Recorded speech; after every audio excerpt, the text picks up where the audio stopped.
মুসা আলাইহি ওয়াসাল্লাম ও আজরাইল আলাইহি ওয়াসাল্লাম এর থাপ্পড়ের ঘটনা। একদিন আল্লাহ তাআলা মৃত্যুর ফেরেশতা আজরাইল আলাইহি ওয়াসাল্লাম কে হরত মুসা আলাইহি ওয়াসাল্লাম এর প্রাণ নিতে পাঠালেন। আজরাইল আলাইহি ওয়াসাল্লাম এসে মুসা আলাইহি ওয়াসাল্লাম কে বললেন, আমি তোমার প্রাণ নিতে এসেছি। মুসা আলাইহি ওয়াসাল্লাম তখন রাগান্বিত হয়ে এক থাপ্পড় মারেন আজরাইল আলাইহি ওয়াসাল্লাম কে। সেই থাপ্পড়ের কারণে আজরাইল আলাইহি ওয়াসাল্লাম এর একটি চোখ বের হয়ে যায়।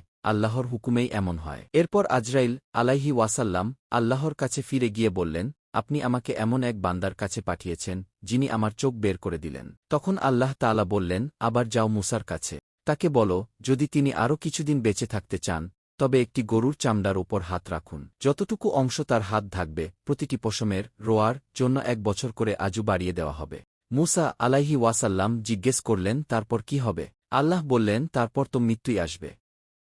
মুসা আলাইহি ওয়াসাল্লাম বললেন, তাহলে এখনই মৃত্যু দিয়ে দিন। এই ঘটনা সহিহ হাদিস দ্বারা প্রমাণিত, সহিহ বুখারী, কিন্তু এটি আক্ষরিক অর্থে না নিয়ে আল্লাহর হিকমত দূরদর্শিতা হিসেবে বুঝতে হয়। মুসা আলাইহি ওয়াসাল্লাম একজন মহান নবী, আর আজরাইল আলাইহি ওয়াসাল্লাম আল্লাহর একজন সম্মানিত ফেরেশতা। এই ঘটনার মাধ্যমে বোঝা যায় মুসা আলাইহি ওয়াসাল্লাম মৃত্যুর জন্য তখন প্রস্তুত ছিলেন না এবং আল্লাহ তাকে পরীক্ষা নিচ্ছিলেন।